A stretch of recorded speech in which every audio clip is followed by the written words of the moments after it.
요한복음 1장 30절부터 34절입니다.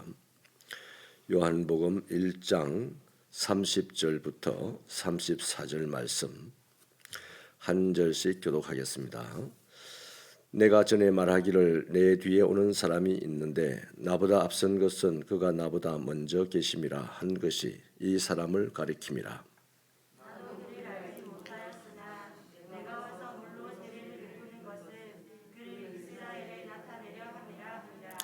요한이 또 증언하여 이르되 내가 봄에 성령이 비둘기같이 하늘로부터 내려와서 그 위에 머물렀더라.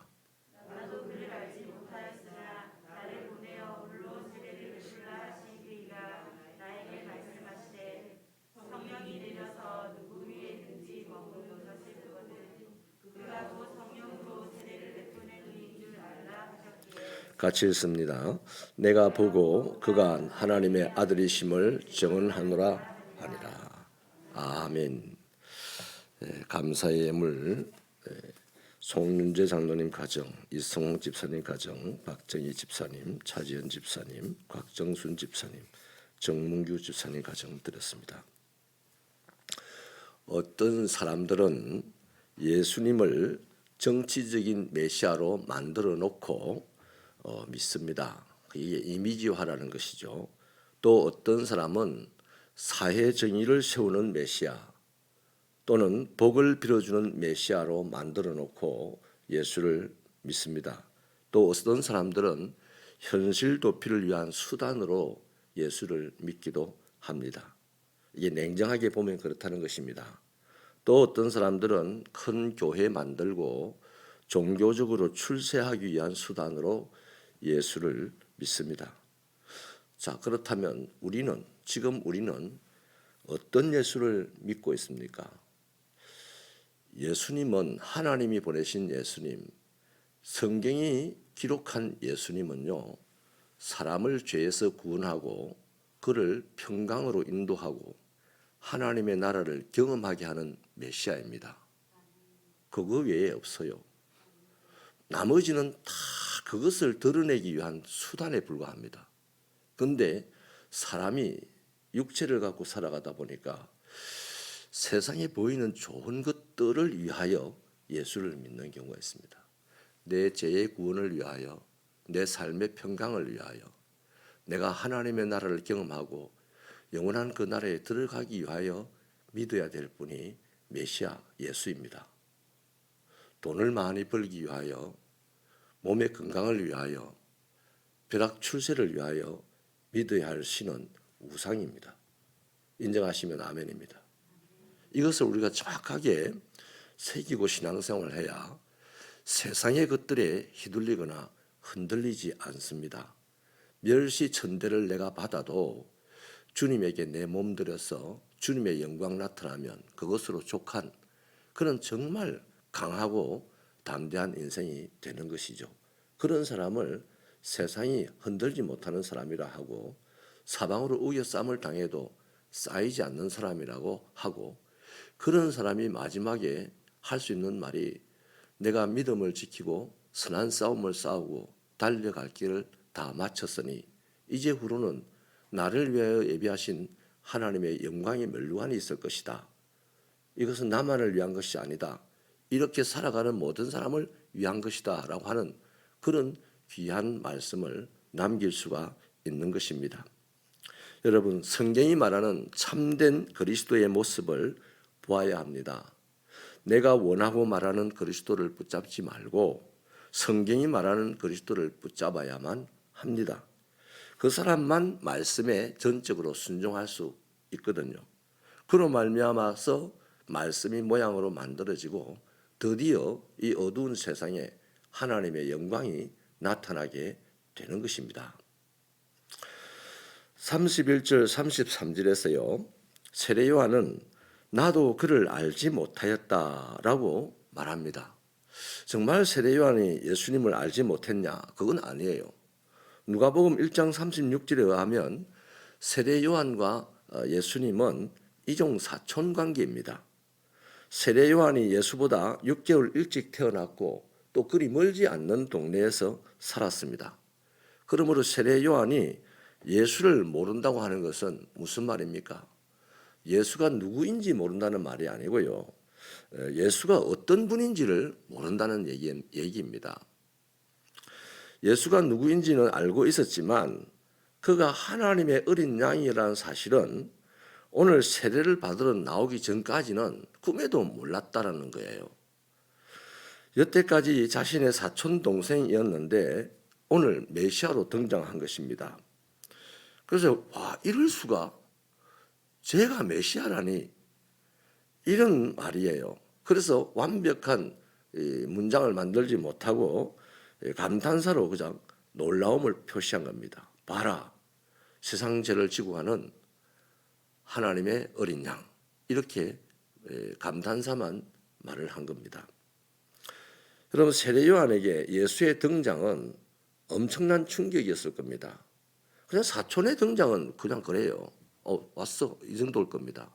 그런데 메시아로서의 등장은 엄청난 충격이죠. 차라리 모르는 사람이 나타났다면 그 충격은 덜했을 수도 있을 겁니다. 자, 그런데 그럼에도 불구하고 세례 요한은 예수를 메시아라고 분명하게 소개하고 있습니다. 그 이유가 무엇이겠냐는 거죠.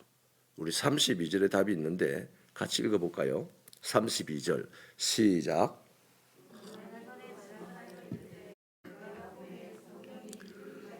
하늘로부터 내려와서 그의 위에 머물렀더라.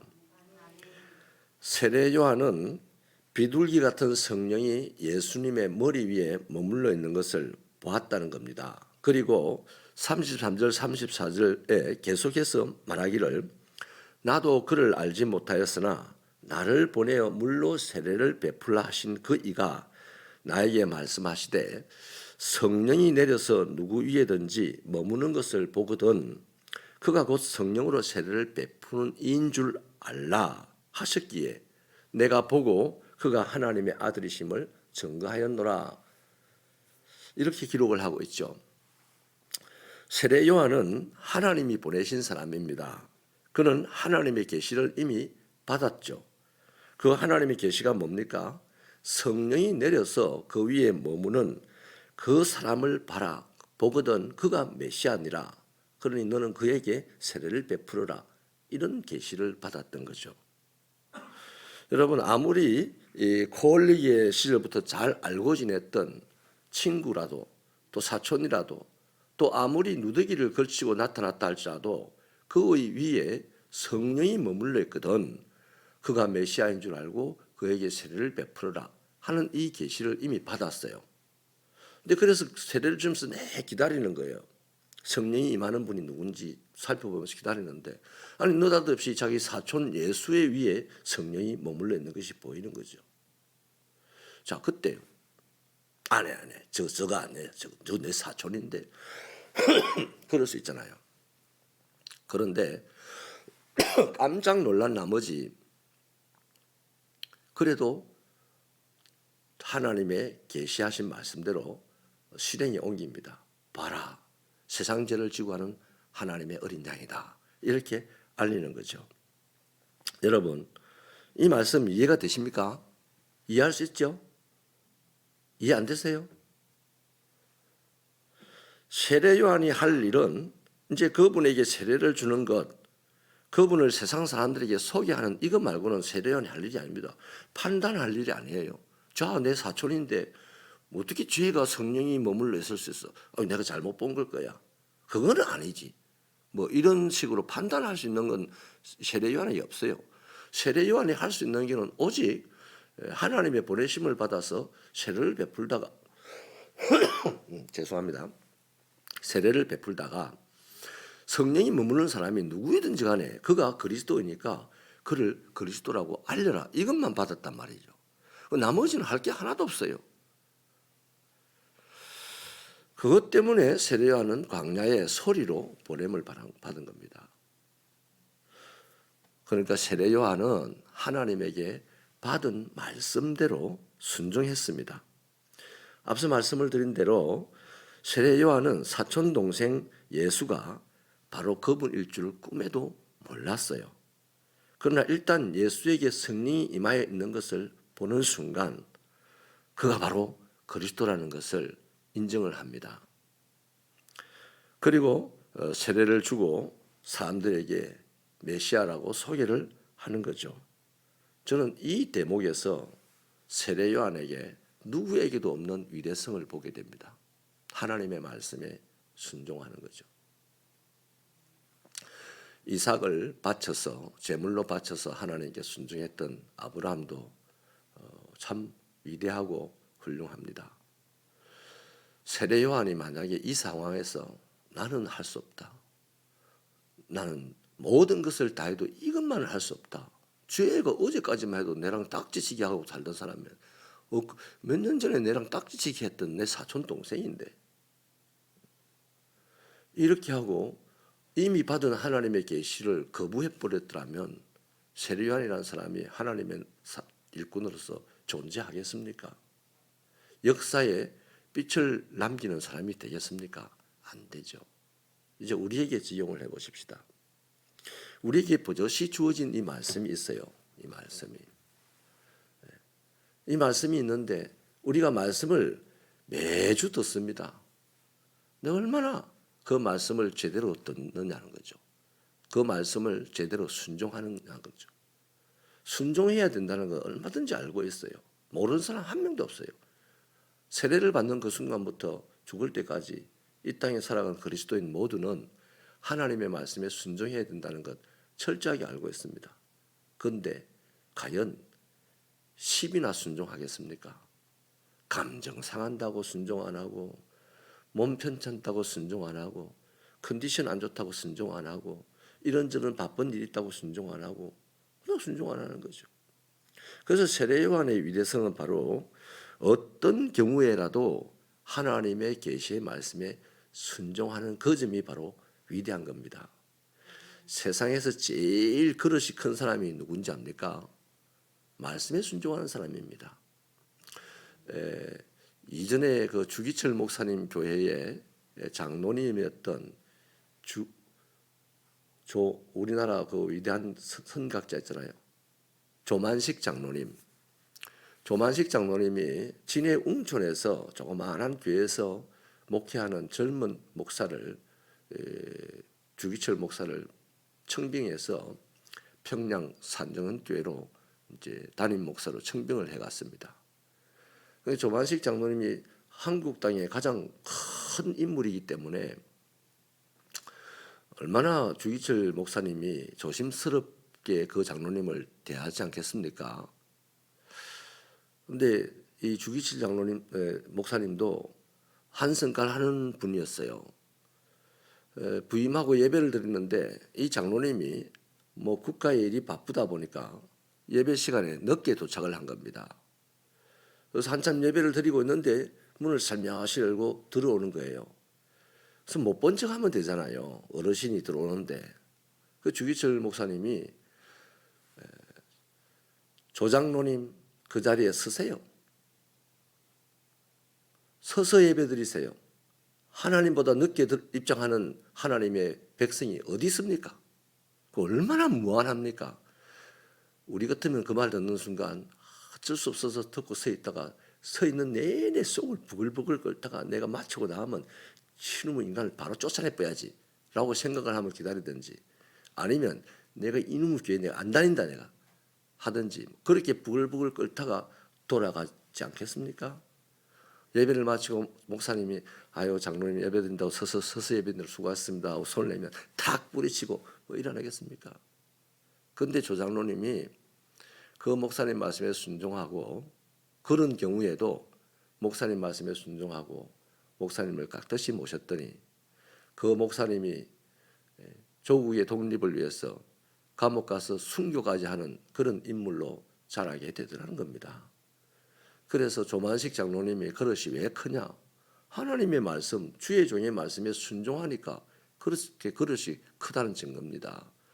세상에서 최고로 그릇이 큰 그리스도인, 집사님, 권사님, 장로님 누가 그릇이 큽니까? 다른 거 없어요. 어떤 경우에도 말씀에 순종하는 그 사람이 그릇 큰 사람입니다. 그릇이 작을수록 환경 때문에 감정 때문에 순종 안 해요. 그릇이 크면 어떤 말을 들어도 순종합니다. 우리 맨날 바다 생각하잖아요. 제가 여행을 하면서 저기 낙동강에 그 줄기되는 태백에 거기 황지 저수지서부터 쭉 한번 다녀봤는데 재밌더라고요. 황지 저수지에서는 물이 뭐 뽀글뽀글 올라오는 소리도 안 나요. 근데 그게 조금 내려오니까 철암 쪽에 오니까요, 시커먼 물이 저글저글저글 하면서 가더라고요. 그게 이제 대구까지 오니까 더 시퍼렇게 돼가지고 그러더라고요. 근데 어딥니까 저기 부산에 하단 앞바다에 가면요, 시퍼렇고 꺼먹고 뭐 이런 거 없어요. 바다에 들어가면 다 그렇습니다. 그래서 우리가 바다같이 넓은 마음이라고 하는 게 바로 그런 겁니다. 새빛교회 성도 여러분, 장로님, 안수집사님, 권사님, 재직 여러분, 그릇 큰 신앙인이 되시기를 바랍니다. 말씀에 순종하는 정도가 그의 그릇입니다. 기도하시겠습니다. 하나님 아버지여, 내 사촌, 내 동생을 어찌 메시아라고 소개할 수가 있겠습니까? 그런데 하나님께서 말씀하시기를 누구에게든지 성령이 그 위에 머물거든 그가 메시아인 줄 알고 너는 그에게 세례를 베풀고 그를 세상에 알리라고 하신 그 계시의 말씀에 오늘 순종한 세례 요한을 보면서 예수님이 여자가 낳은 자 중에 제일 큰 자라고 말했던 이유를 깨닫게 하시고 우리의 신앙도 말씀에 어떤 경우에도 순종함으로 큰 그릇의 하나님의 백성이 되게 하여 주시옵소서. 오늘 하루도 아버지 하나님의 백성들의 삶의 자리에 수만 가지 부딪혀 와서 마음을 심란하게 하고 괴롭게 하고 힘들게 할 일들이 많겠지만 큰 그릇을 가진 성도라면 그거 아무 문제가 되지 아니하고 하나님의 뜻을 이루어갈 줄로 믿습니다. 이런 신앙이 되어서 하늘의 복과 땅의 복을 다 누리는 자가 되게 하여 주옵소서. 예수님 이름으로 기도하옵나이다.